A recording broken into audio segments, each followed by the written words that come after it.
Xin chào tất cả các bạn, hôm nay mình làm một cái clip để giới thiệu với các bạn một cái công cụ giúp cho các bạn tăng tốc độ làm việc ở trong Stable Diffusion, tức tăng tốc độ tạo ảnh lên 2/3. Hay nói một cách khác là thời gian các bạn tạo ra một cái bức hình nó sẽ giảm đi 2/3 và các bạn chỉ còn tốn 1/3 thời gian thôi. Cái thứ hai nữa đó là các bạn sẽ tiết kiệm bớt cái tài nguyên VRAM, hay còn gọi là nó sử dụng ít cái dung lượng card màn hình của bạn hơn ở trong Stable Diffusion, và cụ thể ở đây là Stable Diffusion chạy trên phiên bản A111 nha. Để đầu tiên thì chúng ta có thể thấy là đối với một cái thao tác bình thường chúng ta hay làm, đó là chúng ta sẽ prompt mô tả và chúng ta sẽ đưa một cái hình phác thảo vào và chúng ta sẽ chỉnh các cái thông số. Ví dụ như ở đây mình đang dùng Realtek Vision V51 thì thông thường chúng ta sẽ hay dùng là BM cộng SD Card. Sampling step chúng ta sẽ thông thường chúng ta sẽ chỉnh ở trong khoảng từ 20-30, ở đây mình lấy giá trị trung bình là 25. Size hình rồi cái số lượng ảnh chúng ta tạo ra và CFG scale đó khoảng tầm từ 5 đến 7, và chúng ta sẽ bấm generate và đồng thời mình cũng sẽ bấm cái thời gian để chúng ta có thể so sánh với nhau. Thì đây là cái quá trình mà generate thông thường chúng ta hay làm để tạo ra một cái bức hình, và hệ thống sẽ chạy qua các cái bước tính toán và các cái thông số cụ thể để chạy ra một cái bức hình của chúng ta. Và tùy theo cái size hình, tùy theo cái step của chúng ta nhiều hay ít, tùy theo cái prompt chúng ta đưa thông tin vào nhiều hay ít, mà cái thời gian này nó sẽ xử lý nó sẽ nhanh hay chậm thì tùy theo các cái dữ liệu đầu vào như thế. Phiên bản mình đang dùng để chạy làm clip trao đổi với các bạn ở đây là phiên bản Collab, chạy trên nền Collab nhé, và mình đang chạy ở trên cái card màn hình là T14, cái gọi mặc định của Collab, và thời gian nó chạy để ra được 2 bức hình thì các bạn thấy là đến cái thời điểm này chúng ta đang tốn khoảng trung bình nó sẽ khoảng hơn 1 phút. Đến ngang cái con số này mà nó về 0 là mình sẽ bấm dừng nha. Về prompt thì mình cũng đang sử dụng một prompt hết sức là cơ bản, đó là phong cách kiến trúc dạng Nhật Bản một chút, có hơi hướng Nhật Bản một chút. Rồi ở đây thì mình sẽ bấm pause lại và chúng ta có thể thấy là tương đối là để tạo ra 2 hình với cái size hình là 600 x 900 thì nếu như chạy thông thường như thế này thì chúng ta sẽ tốn khoảng 1 phút 14 giây. Đến cái lúc này thì nó đang load hình ha. Đây là kết quả chúng ta thu được sau khi mà nó chạy xong cái thông thường chúng ta hay chạy.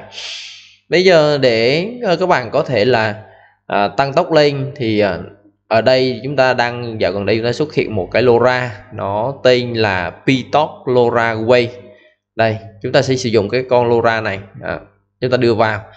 Thì đối với lại cái Pitalk LoRa Way này á, thì nó sẽ giúp cho cái quá trình mà tạo hình của chúng ta nó nhanh hơn rất là nhiều.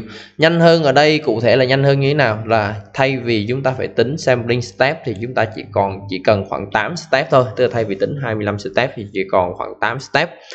Ở cái chỗ này á, sở dĩ mình chọn là 8 tại vì có rất là nhiều thông số mình cũng đã test rồi, nhưng mà để ngắn gọn cho các bạn dễ sử dụng thì mình sẽ cho các bạn các cái thông số như sau. Thứ nhất, chúng ta chạy trên nền A11 thì cái LoRa này chúng ta sẽ để là 0.5 nha mọi người. Cái sức mạnh của cái LoRa này chúng ta sẽ để 0.5. Tất nhiên mọi người có thể sử dụng kèm thêm những cái LoRa về phong cách tạo hình này kia kèm thêm vào nữa, vì đây nó chỉ là một cái LoRa như bình thường. Nhưng mà chúng ta để 0.5 nha. Sở dĩ ở đây mình để 0.5 là vì ở bên giao diện A11 nó chưa có cái sampler là LCM, viết tắt là LCM. Ở đây thì nếu như chúng ta sử dụng DBM cộng SD Card như là Realtek Vision rồi thì chúng ta nên để cái này là 0.5 thôi, còn nếu các bạn để cao hơn thì nó dễ bị cháy hình. Nếu như bạn nào sử dụng còng PoE thì chúng ta để cái chỉ số như là 1 được nha. Ở bên dưới này sampling step nó sẽ giảm xuống, đây là chỉ số quan trọng nhất làm giảm cái thời gian generate của chúng ta. Và ở đây thì mình sẽ bấm nhé, 1 phút 14, giờ mình refresh và mình bấm.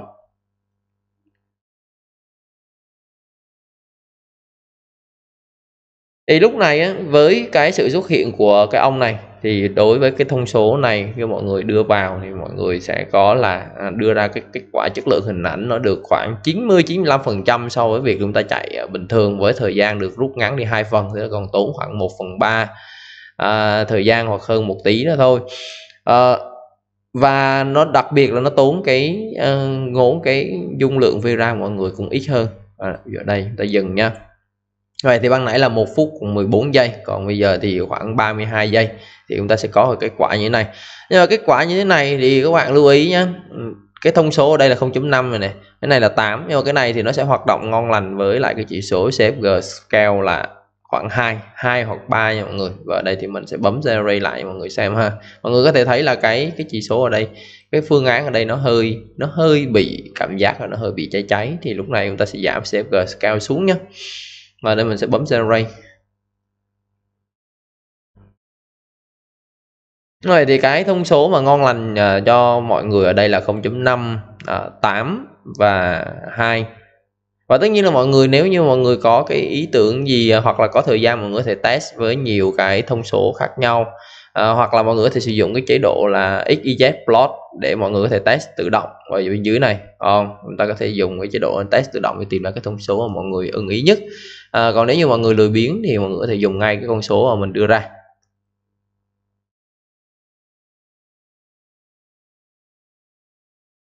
Ở đây chúng ta có thể thấy là rất là nhanh chóng nha mọi người, rất là nhanh chóng, và chúng ta chỉ tốn đâu đó khoảng tầm 31-32 giây cho cái thao tác tạo hình này. Cái LoRa này thì mọi người có thể sử dụng cho nhiều tác vụ khác nhau, text to image cũng được, image to image mọi người nạp vô cũng được, hoặc là in paint mọi người sử dụng để tăng tốc. Nói chung là cứ áp cái này vào thì nó sẽ tăng tốc, tức là cho phép mọi người sử dụng sampling step ở cái con số nó nhỏ hơn, mọi người sẽ tốn ít thời gian hơn. Thì ở đây để thêm phần minh họa mình sẽ đổi sang một cái style khác nhé. Ví dụ như ở đây mình đổi sang một cái style là tropical, và mình dùng landscape tropical. Đồng thời mình cũng mong muốn là mình phối hai cái màu là màu minh với lại màu be mix với nhau, và mình vẫn chọn cái này. Sau đó thì mình sẽ bấm generate nhé. Bây giờ thì chắc là mình cũng không cần phải bấm đồng hồ nữa, tại vì cái này nó đã minh họa cho các bạn rồi.